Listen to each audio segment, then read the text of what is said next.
Hello students, welcome to YouTube channel Physics Quantum Classes.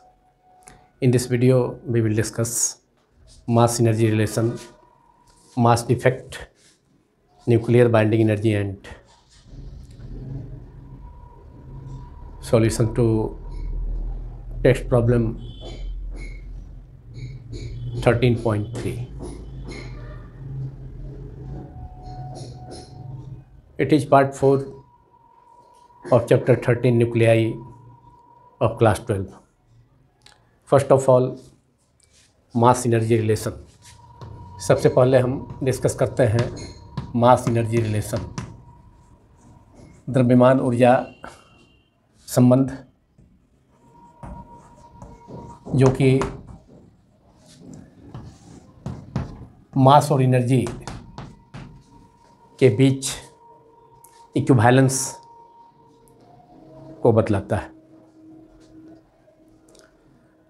Einstein showed from his special theory of relativity that mass can be considered as one of the form of energy. Einstein ने अपने special theory of relativity के आधार पर यह बतलाया कि मास को energy के रूप में तथा एनर्जी को मास के रूप में कन्वर्ट किया जा सकता है, और उसके लिए आइंस्टीन ने एक रिलेशन को दिया जिसे मास एनर्जी इक्विवेलेंस रिलेशन कहा जाता है. थ्योरी ऑफ रिलेटिविटी के एडवेंट के पहले एनर्जी और मास को अलग अलग कंजर्व माना जाता था, लेकिन after the advent of special theory of relativity, mass can be converted into energy, that is mass is no longer conserved. The relation given by Einstein, which is a famous mass energy relation, which is given by E is equal to mc square. Write down Einstein's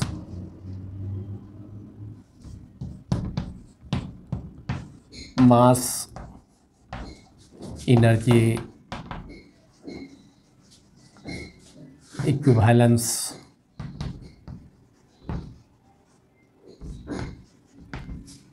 relation which is a famous relation, is E is equal to mc square. E is equal to mc square, and this is Einstein's mass energy equivalent relation. इसे Einstein का द्रव्यमान ऊर्जा समतुल्य संबंध कहा जाता है, जहाँ m वह मास है जो एनर्जी में कन्वर्ट होता है. That is small m is the mass which is converted into energy and c is the speed of light in vacuum. Write down where small m is equal to mass converted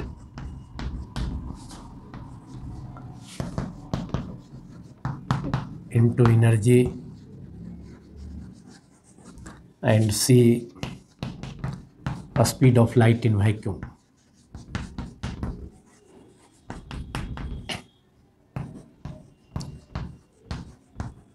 Equals to 3 into 10 to the power 8 meter per second.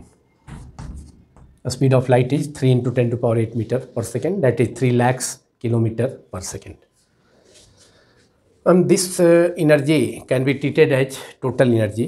Energy in LHS capital E can be treated as total energy. इसको total energy of the particle इसको assume किया जा सकता है capital E को. That is E means ET, total energy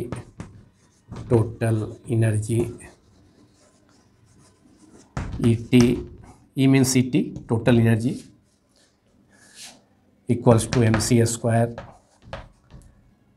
और total energy को लिखा जा सकता है rest mass energy mc 0 square m0c square plus kinetic energy of the particle. Et is equal to, Et is the sum of, Et is the total energy. Here E is equal to Et. Here capital E is the, can be treated as the total energy of the particle, which is equal to the sum of rest mass energy, that is m0 c square plus kinetic energy, where m0 is the rest mass of the particle. Where what is rest mass? विराम द्रव्यमान क्या है? Mass of A particle in rest is called rest, it's rest mass. किसी भी particle का विराम में, rest में जो मास होता है उसको रेस्ट मास कहा जाता है.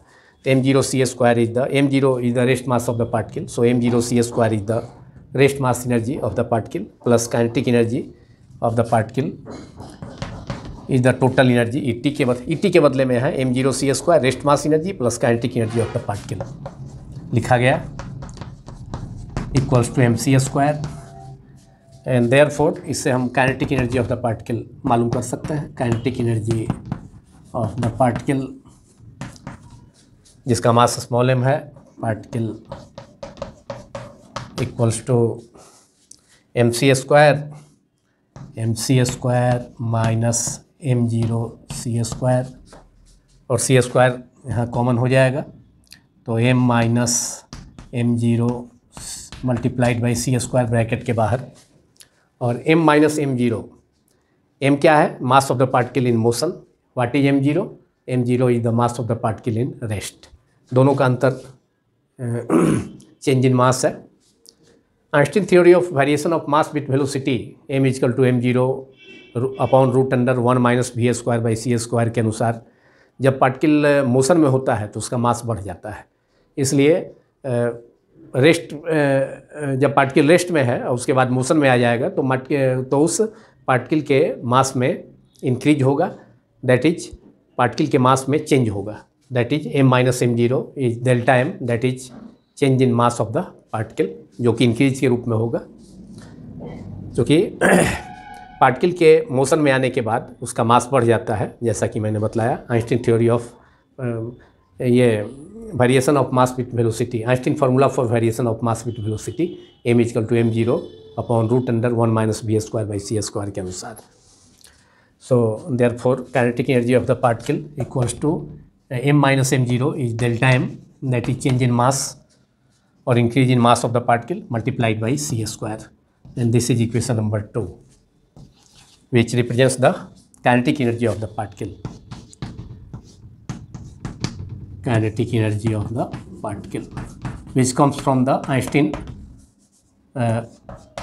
mass energy equivalence relation given by equation 1, E is equal to mc square. अब 1 ग्राम वही सब्सटेंस का, 1 ग्राम सब्सटेंस को अगर कन्वर्ट होता है एनर्जी में तो काफ़ी large tremendous amount of energy release होता है उसमें. इसको देखा जा सकता है कि 1 ग्राम सब्सटेंस या मैटर जब एनर्जी में कन्वर्ट होता है तो कितना एनर्जी के कितना जूल एनर्जी या इलेक्ट्रॉन वोल्ट एनर्जी के कन्वर्ट होता है, के इक्विवेलेंट होता है, वह मालूम किया जा सकता है.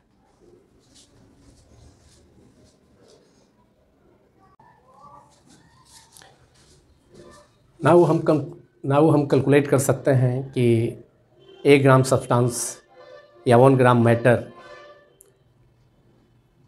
का मास जब एनर्जी में कन्वर्ट होगा तो कितना जूल या कितना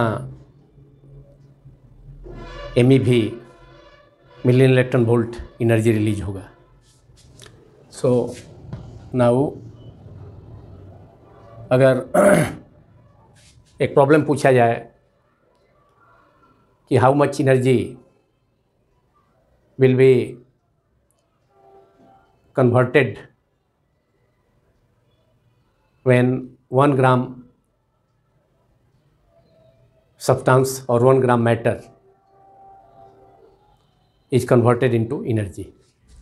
So 1 gram substance और matter, ये मास हो गया 1 gram of any substance.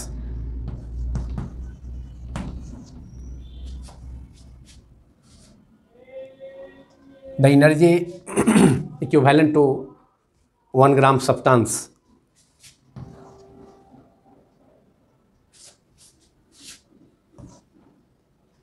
energy, its energy equivalent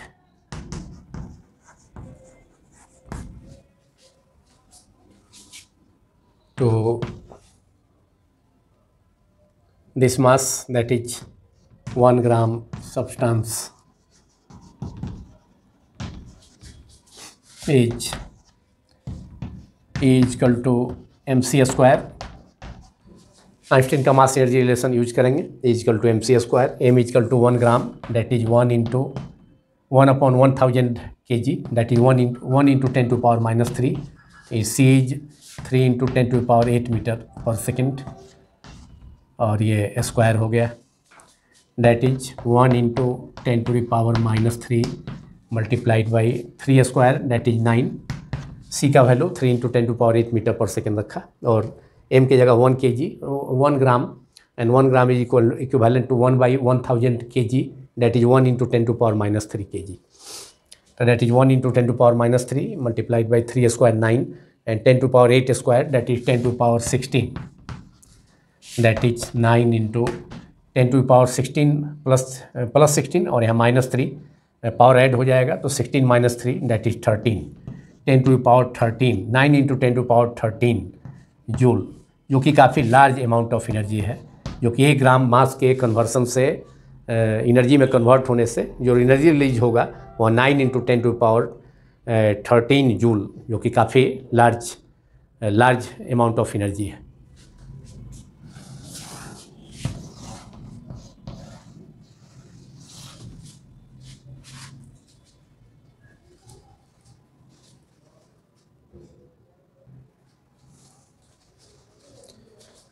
now mass defect, द्रव्यमान क्षति। जब न्यूक्लियस के हेल्प से किसी न्यूक्लियस का फॉर्मेशन होता है तो यह पाया जाता है कि न्यूक्लियस का मास उसके कंस्टिट्यूएंट्स या न्यूक्लियस, दैट इज प्रोटॉन का मास तथा न्यूट्रॉन के मास से कम पाया जाता है। तो न्यूक्लियस का कुल मास मतलब प्रोटॉन का कुल मास तथा न्यूट्रॉन का कुल मास में से उसके द्वारा फॉर्म हुए न्यूक्लियस के मास का अंतर करने पर, डिफरेंस लेने पर दोनों का जो अंतर होता है उसे मास डिफेक्ट कहा जाता है। So mass defect is the difference between the total masses of the nucleus, that is mass of protons plus mass of neutrons together minus mass of the nucleus formed, and it is called mass defect.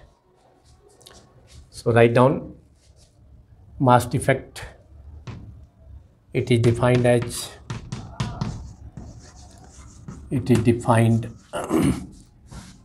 as the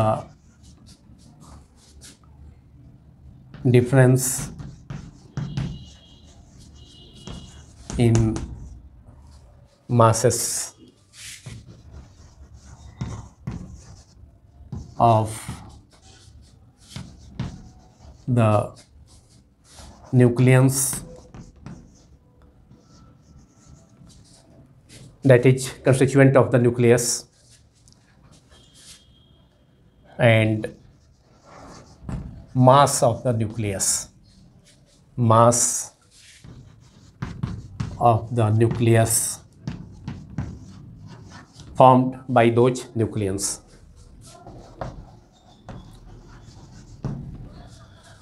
So mass defect is defined as the difference in masses of the nucleons and mass of the nucleus formed. Its symbol is delta m. Mass defect is represented by the symbol, denoted by the symbol delta m. Its symbol is delta m, that is mass defect delta m. अब nucleons के total mass को हम express करेंगे। Nucleons means number of protons plus number of neutrons present inside the nucleus of an atom. So total mass of proton is equal to mass of a single proton is mp, उसे symbol में हम represent कर सकते हैं mp, and total number of protons inside a nucleus is equal to atomic number, so that is delta m is equal to z multiplied by m into p, mp. Z is the total number of protons present inside the nucleus of an atom and mp is mass of a proton. तो one proton का मास mp हो गया, तो total अगर protons का number atomic number के equal होगा, z के इक्वल होगा न्यूक्लियस के अंदर में, तो z protons means number of protons means z protons means total protons present inside the nucleus of an atom, and number of protons is equal to the atomic number of that element. So z into mp is the total mass of the proton present inside a nucleus, plus nucleons mean दोनों होता है, number of nucleons में number of protons plus number of neutrons. तो यहाँ तो total mass proton का हो गया, न्यूक्लियंस का एक पार्ट प्रोटॉन हो गया, तो उसका टोटल मास हो गया z into m p multiplied by number of neutron को हम एक न्यूट्रॉन का मास अगर mn है तो n न्यूट्रॉन का मास n इंटू mn, और n को नंबर ऑफ न्यूट्रॉन्स को हम लिख सकते हैं a माइनस जेड, तो it can be written as a minus Z multiplied by mn। ये हो गया टोटल, मतलब Z M P plus A minus Z into M N, ये total mass of the nucleons हो गया। और इसमें से हम total mass of the nucleus को एम से हम डिनोट करते हैं, और एटमिक नंबर जेड है, इसका मास नंबर ए है, and this difference is called mass defect, that is mass of protons that is Z into m P plus A minus Z which is equal to total number of neutrons multiplied by mass of a neutron is mn, and so mass of n neutron is n into mn और a minus z into mn, और ये total mass of the ये total mass of the nucleons हो गया। और इसमें से nucleus जो फॉर्म हुआ इनके हेल्प से, इन प्रोटॉन्स तथा न्यूट्रॉन के हेल्प से जो न्यूक्लियस फॉर्म हुआ उसका मास हो गया, को रिप्रेजेंट किया गया है कैपिटल एम से, और z is the atomic number and a is the mass number. तो ये जो डिफरेंस हो गया टोटल नंबर ऑफ न्यूक्लियंस में से का मास में से उन न्यूक्लियंस के हेल्प से जो न्यूक्लियस फॉर्म हुआ उसके मास डिफरेंस को माइनस कर लेंगे, तो उसके मास को माइनस कर लेंगे न्यूक्लियस के मास को टोटल न्यूक्लियस के मास में से, तो वह मास डिफेक्ट होगा। और यह mass defect according to mass energy relation वह एनर्जी के रूप में रिलीज होगा, जो कि binding energy of the nucleus कहलाता है, जिसको हम इसके बाद डिस्कस करेंगे। तो this is the mass defect delta m, where a minus z, a is the mass number, z is the atomic number, and atomic number is equal to number of protons inside the nucleus of an atom. A minus z is equal to capital N, which is number of neutrons,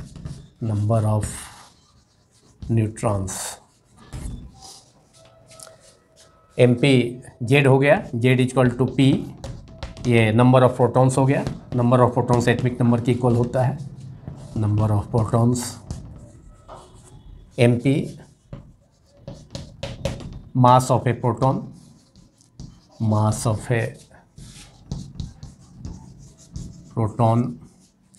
and mn mass of A neutron,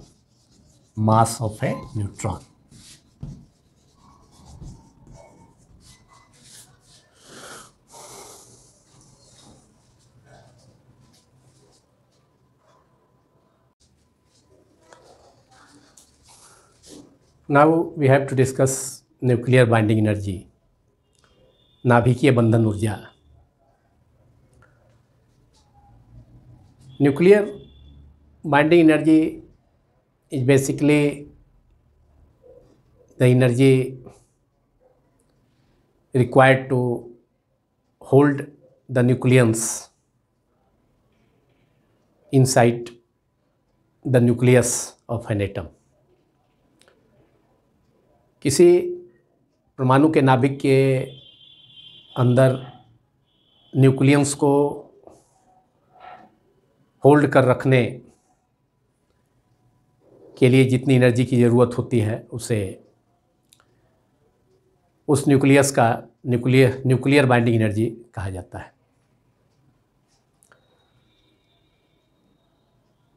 जब किसी nucleus का formation होता है nucleus के help से, protons तथा neutrons के help से जब किसी न्यूक्लियस का फॉर्मेशन होता है तो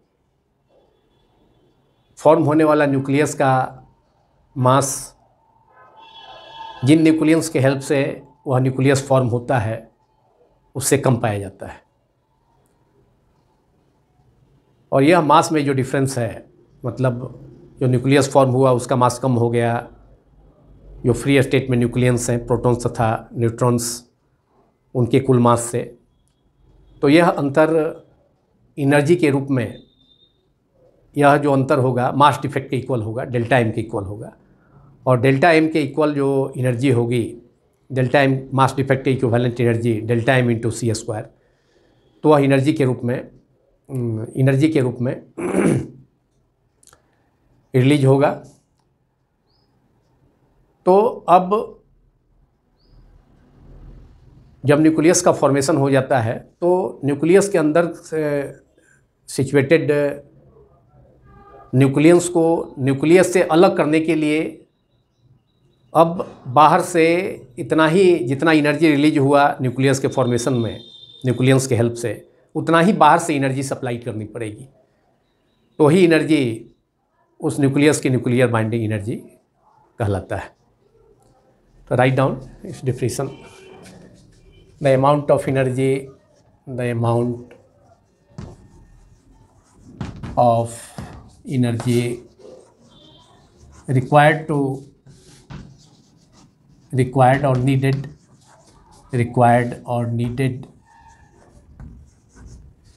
to separate out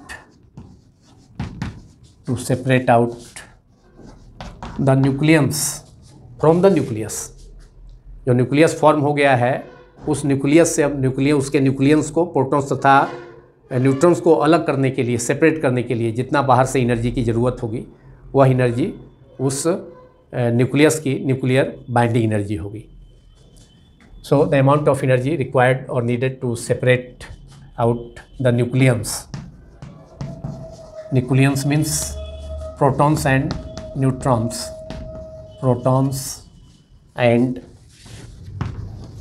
neutrons, from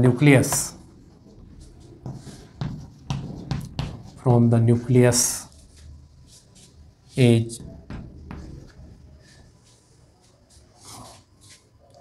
is equivalent to nuclear binding energy, is the amount of energy required or needed to separate out the nucleons, that is protons and neutrons from the nucleus।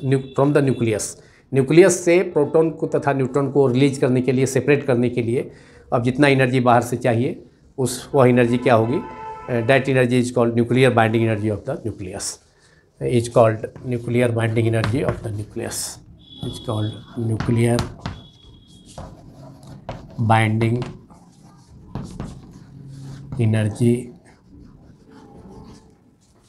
Of the nucleus. और symbol इसका nuclear binding energy का E P, it's symbol is, that is symbol of nuclear binding energy is E, capital E और B suffix में देना होगा। If B suffix में दिया जाता है तो capital E suffix B, E B capital E suffix B, that is the symbol of nuclear binding energy, और nuclear binding energy mass defect delta M के इक्विवेलेंट इसको एक्सप्रेस किया जा सकता है। Formula of nuclear binding energy is its formula for nuclear binding energy, its formula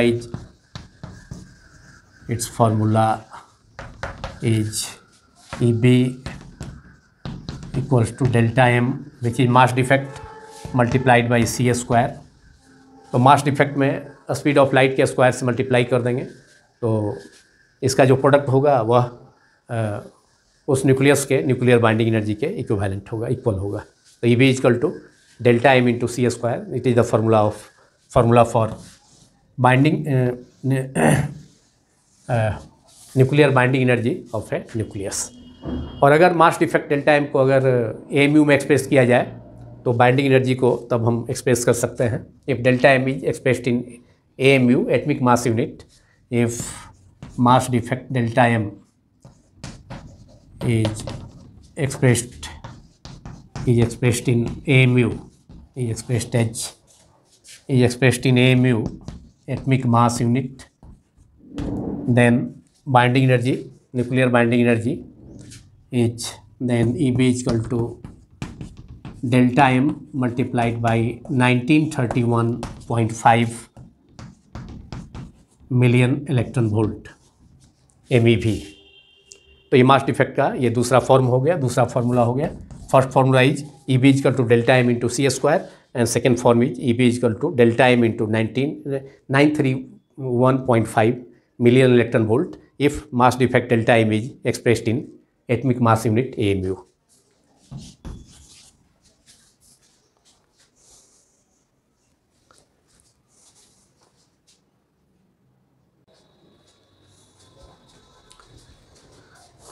In last solution to NCERT text problem 13.3, which is based on the formula of binding energy, which we have discussed just before. The problem is obtain the binding energy in MeV, million electron volt, of a nitrogen nucleus 7n14, given mass of nitrogen nucleus n7, 7 symbol of nitrogen is capital N, atomic number is 7, mass number is 14. So mass of nitrogen nucleus is 14.00307 U। तो यहाँ पर nitrogen nucleus दिया हुआ है और इसकी energy को जिसका मास भी दिया है 14.007307 U। U means atomic mass unit, it is expressed in atomic mass unit.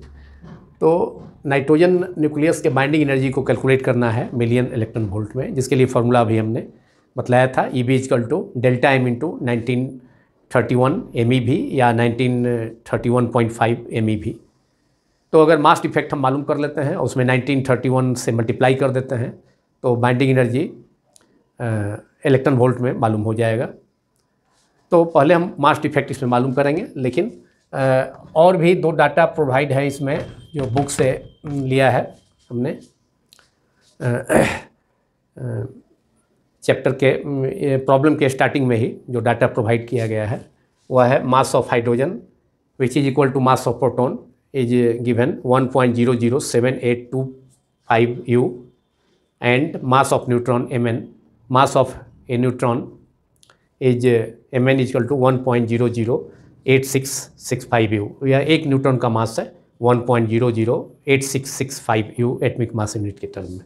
और यहाँ जो आपका ये दिया है नाइट्रोजन न्यूक्लियस, वह उसका symbol capital N, mass number is 14 and atomic number is 7। तो इसमें Z हो जाएगा, ये नाइट्रोजन न्यूक्लियस है, नाइट्रोजन इसका symbol capital N, atomic number is 7, mass number is 14। ये नाइट्रोजन न्यूक्लियस है, न्यूक्लियस, इसमें Z हो गया atomic number Z equal to 7, mass number A equal to 14। अब मास डिफेक्ट का फार्मूला होता है डेल्टा M, मास डिफेक्ट द्रव्यमान क्षति equal to Z into MP. MP is mass of a proton, which is equal to mass of hydrogen is given, or mass of proton is equivalent to mass of hydrogen, which is 1.007825 U. तो Z into MP ये total मास हो गया nitrogen nucleus के अंदर present proton का, plus A minus Z जो कि number of neutron हो गया इंटू Mn, एंड माइनस जो मास दिया हुआ है mass of nitrogen minus mass of nitrogen is even, तो केवल सिंबल में MN714 नाइट्रोजन का एटॉमिक नंबर का symbol 7, mass number 14. So M of nitrogen 714 इसको माइनस कर देंगे, जो कि न्यूक्लियस का मास को नाइट्रोजन न्यूक्लियस के अंदर प्रेजेंट प्रोटॉन का कुल मास Z into MP plus neutron का कुल मास A minus Z into Mn, उसमें से माइनस करने से उसमें न्यूक्लियस इसमें से नाइट्रोजन न्यूक्लियस के मास को माइनस कर लेंगे तो मास डिफेक्ट मालूम हो जाएगा.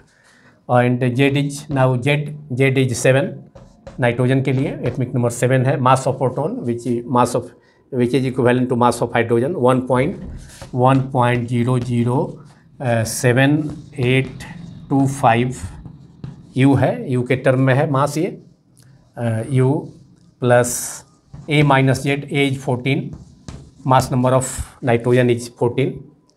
सो सिंबल इसका N714 होता है, तो 14 रिप्रेजेंट करता है मास नंबर, और minus 14 minus 7 A minus Z that is 14 minus 7, and mass of neutron is also given 1.008665 ये U है, and minus mass of nitrogen nucleus is given 14.00307 U. इसको माइनस करना होगा न्यूक्लियस के मास को. अब हम इसे मल्टीप्लाई कर देते हैं 7 इंटू 1.007825 को, ये टोटल मास हो जाएगा न्यूक्लियस नाइट्रोजन न्यूक्लियस के अंदर प्रेजेंट प्रोटॉन का कुल मास हो जाएगा. तो एक प्रोटॉन का मास दिया है जो कि हाइड्रोजन के मास के इक्विवेलेंट है 1.007825, और यहाँ एटॉमिक नंबर 7 है, मतलब number of protons nitrogen nucleus के अंदर 7 है. तो अगर मल्टीप्लाई हम करें हैं तो अब यहाँ मल्टीप्लाई करते हैं 1.007825 multiplied by 7,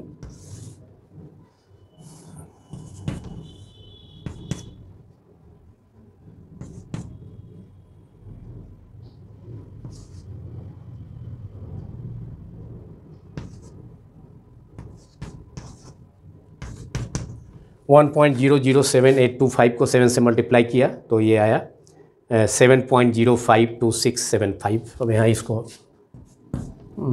write down here 7.052675 U plus, अब यहाँ पर 14 माइनस 7 दैट इज 7, तो 7 मल्टीप्लाइड बाई 1.008665.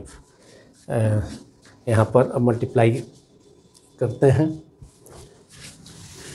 अब मल्टीप्लाई करते हैं हम न्यूट्रॉन के मास के लिए, टोटल मास के लिए 1.00865 मल्टीप्लाई करेंगे. इसमें 14 माइनस 7 इक्वल टू 7 से 7 multiplied by 5 35, 3 remainder, 7 multiplied by 6 42 plus 3 45, 4 remainder, and 7 multiplied by 6 42 plus 4 remainder था, 42 plus 6 46, 4 remainder, 8 multiplied by 7 56, 4 remainder था, 56 प्लस 4 60, 0 6 रिमाइंडर, 7 इंटू 0 0 तो 6 हो जाएगा, फिर 7 इंटू 0 0, 7 मल्टीप्लाइड बाई 1 7, तो 7.060 सेकेंड टर्म में आ गया.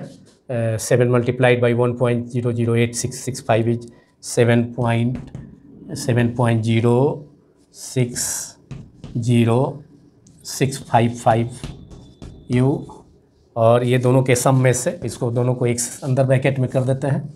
ये प्रोटॉन का मास प्लस न्यूट्रॉन का मास और माइनस न्यूट्रॉन थी नाइट्रोजन न्यूक्लियस का मास दिया है 14.00307 U। अब यहाँ पर न्यूट्रॉन और प्रोटॉन के टोटल मास को सम कर देंगे। यहाँ भी न्यूट्रॉन का मास हमने ऑब्टेन किया, ये मास ऑफ न्यूट्रॉन हो गया, न्यूट्रॉन का मास निकोलन। अब प्रोटॉन का मास है, टोटल प्रोटॉन का मास MP अभी फर्स्ट टर्म में हमने ऑब्टेन किया था 7.052675। इसको न्यूट्रॉन के मास में ऐड कर देते हैं 7.052675, ये भी U में है। 5 + 5 10 0 1 7 + 5 plus remainder 1 7 + 6 13 3 remainder 1 6 + 6 12 + 1 13 3 remainder 1 2 + 0 2 plus remainder 1 3 6 + 5 11 remainder 1 1 7 + 7 14 14.11 ये हो गया 14.113330 दैट इज 14.113330। ये टोटल न्यूक्लियंस का नाइट्रोजन न्यूक्लियस के अंदर present total nucleons that is neutrons plus proton का कुल मास हो गया इतना 14.113330 U। और दिया है नाइट्रोजन न्यूक्लियस का मास दिया है वो 14.00307 U। अब इसमें से ये माइनस करना होगा हमें, तो इसे माइनस कर लेते हैं। टोटल न्यूक्लियस का मास में से नाइट्रोजन न्यूक्लियस के मास को माइनस करने पर जो रिजल्ट होगा वो मास डिफेक्ट होगा, और उसमें हम इलेक्ट्रॉन वोल्ट में मिलाना है। तो बाइंडिंग एनर्जी का फार्मूला होता है EB = Δmc², और मिलियन इलेक्ट्रॉन वोल्ट में एक्सप्रेस करना है तो Δm × 1931 मिलियन इलेक्ट्रॉन वोल्ट से मल्टीप्लाई करना होगा। अब हम माइनस करते हैं।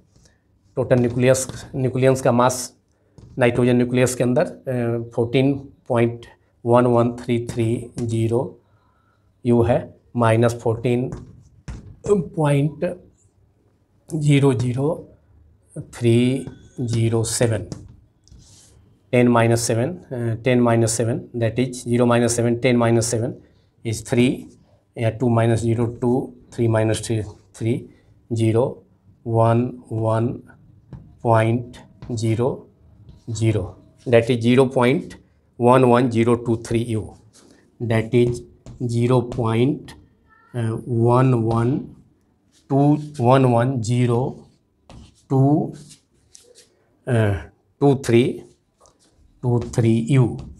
This is equal to mass defect. This is equal to mass defect. Mass defect of the nitrogen nucleus. Mass defect delta M is equal to itna. Now we have to calculate binding energy. Therefore, binding energy of nitrogen nucleus in MeV, million electron volt, is given by EB, capital E suffix में B है, symbol of binding energy is delta M, million electron volt में major करना है, मालूम करना है। तो EB = ΔM multiplied by 931 million electron volt MEV। इस फार्मूला को मैंने अभी कुछ देर पहले बतलाया था इसी वीडियो में कि अगर मास डिफेक्ट MU में एक्सप्रेस्ड हो तो बाइंडिंग एनर्जी को मिलियन इलेक्ट्रॉन वोल्ट में एक्सप्रेस करने के लिए EB = ΔM multiplied by 1931 million electron volt, ये फार्मूला बाइंडिंग एनर्जी का। तो EB = binding energy of the nitrogen nucleus is EB = ΔM multiplied by 931 million electron volt, and here ΔM is mass defect हमने जो obtain किया है यहाँ 0.11023 U। तो इस वैल्यू को पुट किया जाए 0.11023 मास डिफेक्ट ΔM U में एक्सप्रेस्ड है। तो इसको मिलियन इलेक्ट्रॉन वोल्ट में मेजर करने के लिए बाइंडिंग एनर्जी को एक्सप्रेस करने के लिए 931 से इसमें मल्टीप्लाई है इसमें, तो 931 दैट इज ΔM = 0.11023 यहाँ हमने ऑब्टेन किया था, सबसे नीचे में है। और मल्टीप्लाइड बाई 931 और ये मिलियन इलेक्ट्रॉन वोल्ट MEV में एक्सप्रेस करना है बाइंडिंग एनर्जी को, इसलिए इस फार्मूला का यूज किया गया। और ऐसे बाइंडिंग एनर्जी का another formula EB equal to delta M into C² और उसी को delta M into MC² multiplied by 1931 MEV by C² से मल्टीप्लाई कर दें तो MEV के फॉर्म में भी आ जाएगा। तो ये actually finally EB equal to delta M multiplied by 931 million electron volt, that is 0. Delta M का वैल्यू, मास डिफेक्ट का वैल्यू वहाँ रखा गया 0.11023 मल्टीप्लाइड बाई 931 और इसे मल्टीप्लाई करने पर हम ऑब्टेन कर सकते हैं 104.7 मिलियन इलेक्ट्रॉन वोल्ट।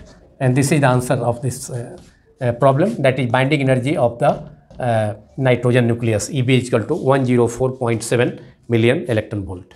और इसी सॉल्यूशन के साथ, इस प्रॉब्लम के सॉल्यूशन के साथ, जो कि 13.3 था NCERT टेक्स्ट प्रॉब्लम का सॉल्यूशन 13.3 का, यह वीडियो जो कि पार्ट 4 था क्लास 12 चैप्टर 13 न्यूक्लियाई चैप्टर का, वह समाप्त होता है। यदि यह वीडियो आपको पसंद आया हो तो इसे आप लाइक करें, दूसरों से शेयर भी करें तथा सब्सक्राइब करना भी न भूलें, क्योंकि यह channel, YouTube channel physics quantum classes आपको घर बैठे बिना किसी ट्यूशन या कोचिंग के हेल्प के पूरे फिजिक्स की, चाहे वह क्लास 12 हो या 11th हो या ग्रेजुएशन क्लासेस हो, तो उसकी कंप्लीट थॉरो सिलेबस की तैयारी घर बैठे आप कर सकते हैं। इसलिए इस चैनल को सब्सक्राइब करना काफ़ी ज़रूरी है। Thank you very much.